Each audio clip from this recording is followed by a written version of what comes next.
আসসালামু আলাইকুম ওয়া রাহমাতুল্লাহ।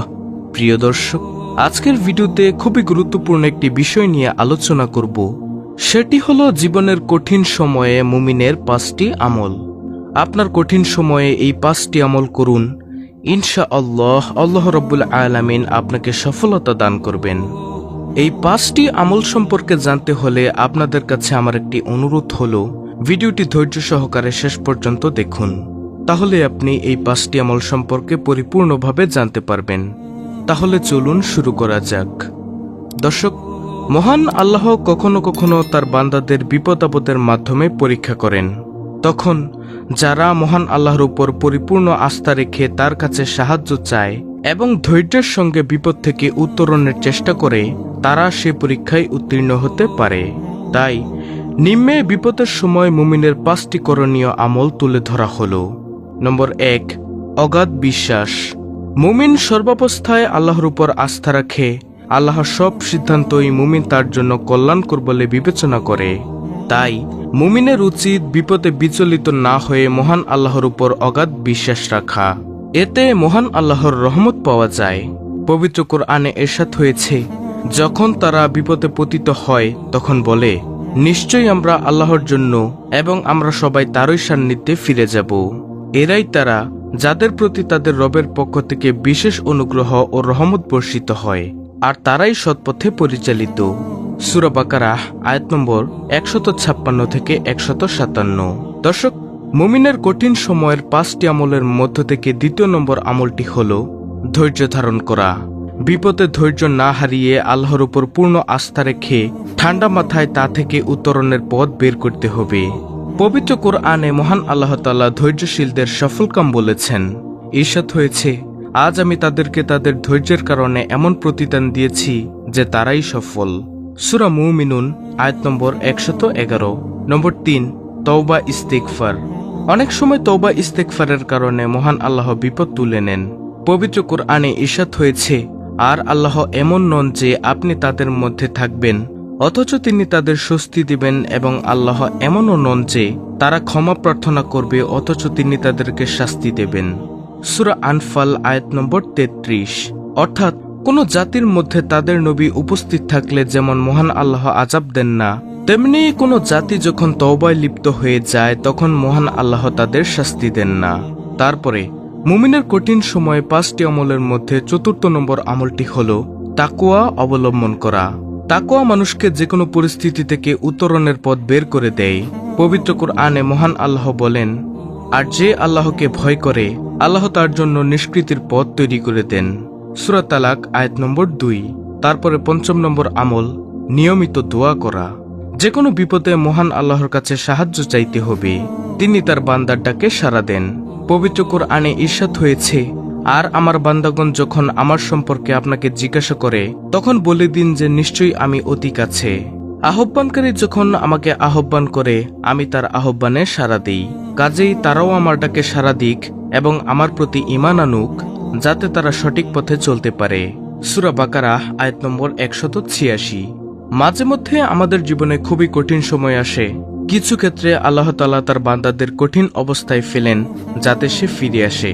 অনেক মানুষ এই সময়টা কাজে লাগাতে জানে না। জীবনের কঠিন মুহূর্তগুলো আল্লাহর দিকে ফেরার আদর্শ সময়। এছাড়াও প্রিয় দর্শক, আমাদের প্রিয় নবী সাল্লাল্লাহু আলাইহি ওয়াসাল্লাম কঠিন সময়ে কিছু দোয়া পাঠ করতেন। তা নিচে বিস্তারিত আলোচনা করা হলো। পবিত্র কোরআনে একটি বিশেষ দোয়া বর্ণিত হয়েছে। দোয়াটি হলো হাসবুনাল্লাহু ওয়া নি'মাল ওয়াকিল। অর্থ, আল্লাহ আমাদের জন্য যথেষ্ট এবং তিনি উত্তম তত্ত্বাবধায়ক। উহুদ যুদ্ধের সময় মুনাফিকরা মক্কাবাসীর শক্তিমত্তা নিয়ে মুসলিমদের মধ্যে ভয়ভীতি ছড়াতে থাকে। তখন মুসলিমরা শুধু এই বাক্যটি বলেছিলেন। পবিত্র কোরআনে এই ঘটনা প্রসঙ্গে ইরশাদ হয়েছে, জখম হওয়ার পরও যারা আল্লাহ ও তার রাসূলের ডাকে সাড়া দিয়েছে, তাদের মধ্যে যারা ভালো কাজ করে এবং আল্লাহ ভীতি অর্জন করে, তাদের জন্য রয়েছে মহাপুরস্কার। তাদের মানুষ বলেছিল, তোমাদের বিরুদ্ধে জমায়েত হচ্ছে, তোমরা তাদের ভয় করো, তোমরা তাদের ভয় করো।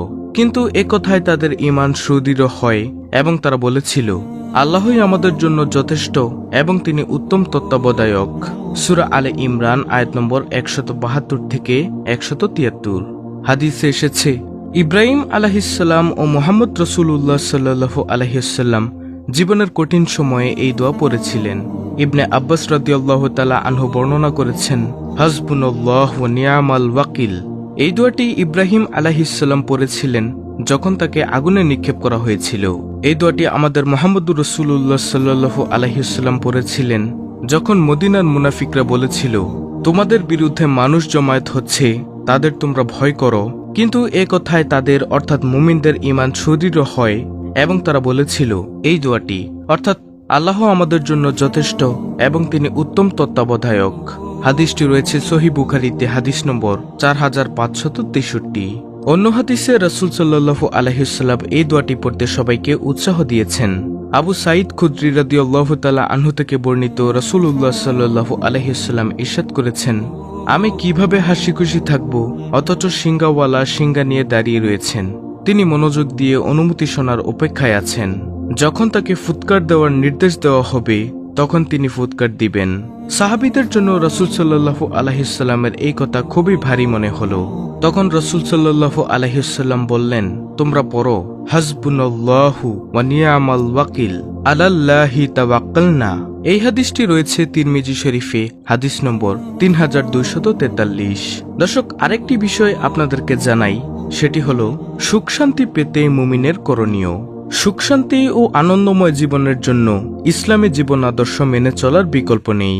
দুনিয়া ও পরকালীন জীবনে সুখ শান্তি ও আনন্দময় করতে কোরআন সুন্নায় অনেক উপদেশ রয়েছে। এসব উপদেশ পালনের মধ্যেই রয়েছে প্রকৃত সুখ ও শান্তি। সুখী জীবন লাভে করণীয়। সুখী জীবন লাভে করণীয় হলো ইসলামী জীবনযাপনে প্রয়োজনীয় জ্ঞান অর্জন করা। কেননা ইলম ছাড়া আমল অনেক সময় মানুষকে গোমরাহ করে দেয়। ইমানের আলোয় নিজেকে আলোকিত করা, কেননা সঠিক ইমানই মুমিনের মুক্তির উপায়।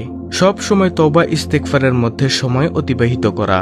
দুনিয়া ও পরকালের যাবতীয় প্রয়োজন পূরণে তওবা ইস্তেগফারের বিকল্প নেই। সুখ শান্তি পেতে মুমিনের করণীয় হল সব সময় আল্লাহর স্মরণ ও সাহায্য লাভে প্রয়োজনীয় দোয়া ও জিকির অব্যাহত রাখা। কেননা যে ব্যক্তি আল্লাহর কাছে কিছু চায় না, আল্লাহ তাআলা ওই বান্দার প্রতি রাখেন। তারপরে সামর্থ্য অনুযায়ী মানুষের উপকার করা এবং দুঃখী মানুষের মুখে হাসি ফুটানোর চেষ্টা করা। কেননা যে ব্যক্তি অন্যের উপকার করে সেই ব্যক্তি সেরা। তারপরে মুমিনের বিপদের সময় আরেকটি করণীয় হল বিপদাপদ ও সংকটে মনে সাহস বজায় রাখা আর আল্লাহর কাছে সাহায্য প্রার্থনা করা। বিপদাপদ ও সংকটে ধৈর্য ধারণ করা, ধৈর্য মানুষকে সফলতার পথ দেখায়।